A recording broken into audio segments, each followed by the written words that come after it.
ಧಾರ್ಮಿಕ ದತ್ತಿ ಇಲಾಖೆಯ ನಿರ್ಲಕ್ಷ್ಯ ಅನ್ನಬೇಕೋ, ಸಣ್ಣ ನೀರಾವರಿ ಇಲಾಖೆಯ ಕೇರ್ಲೆಸ್ ಅನ್ನಬೇಕೋ, ಈ ಹಿಂದಿನ ಶಾಸಕರಾಗಿದ್ದ ಸಂಜೀವ ಮಠಂದೂರು ಅವರ ಉದಾಸೀನವೂ ಗೊತ್ತಿಲ್ಲ. ಉಪ್ಪಿನಂಗಡಿಯ ಸಹಸ್ರಲಿಂಗೇಶ್ವರನ ಉದ್ಭವ ಲಿಂಗಕ್ಕೆ ಪೂಜೆ ಸಲ್ಲಿಸಲಾಗದ ಪರಿಸ್ಥಿತಿ ಈ ವರ್ಷದಿಂದ ನಿರ್ಮಾಣವಾಗಿದೆ. 2020ರಲ್ಲಿ ಬಿಳಿಯೂರು ಅಣೆಕಟ್ಟಿಗೆ ಬಿಜೆಪಿ ಸರ್ಕಾರದ ಅವಧಿಯಲ್ಲಿ ಶಂಕುಸ್ಥಾಪನೆಯನ್ನು ನೆರವೇರಿಸುವಾಗ ನೇತ್ರಾವತಿಯ ಒಡಲಲ್ಲಿ ಇರುವ ಉದ್ಭವ ಲಿಂಗ ಮುಳುಗಡೆಯಾಗುತ್ತದೆ ಎಂದು ಗೊತ್ತಿತ್ತು. ಆದರೆ ಯಾರೊಬ್ಬರೂ ಈ ಬಗ್ಗೆ ತಲೆಕೆಡಿಸಿಕೊಳ್ಳಲಿಲ್ಲ. ಆಗಲೇ ಉದ್ಭವಲಿಂಗ ಪೂಜೆಗೆ ಪರ್ಯಾಯ ವ್ಯವಸ್ಥೆಗಳನ್ನು ಮಾಡಿರುತ್ತಿದ್ದರೆ ಈ ಸಮಸ್ಯೆ ಇರುತ್ತಿರಲಿಲ್ಲ. ಈಗ ಉದ್ಭವಲಿಂಗ ಮುಳುಗಡೆಯಾಗಿದೆ. 2024ರ ಮಕೆ ಜಾತ್ರೆ ವೇಳೆ ಪೂಜೆ ಸಲ್ಲಿಕೆ ಅಸಾಧ್ಯ ಅನ್ನುವಂತಾಗಿದೆ.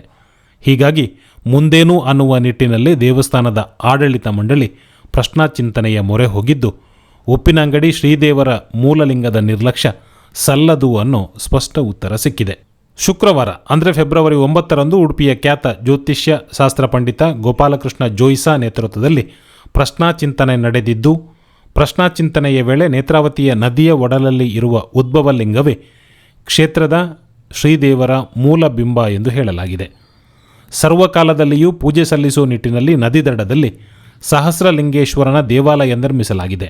ಹಾಗಂತ ಉದ್ಭವಲಿಂಗದ ಪೂಜೆಯನ್ನು ನಿರ್ಲಕ್ಷ್ಯ ಮಾಡೋ ಹಾಗಿಲ್ಲ ಎಂದು ಪ್ರಶ್ನಾಚಿಂತನೆಯಲ್ಲಿ ತಿಳಿದು ಬಂದಿದೆ.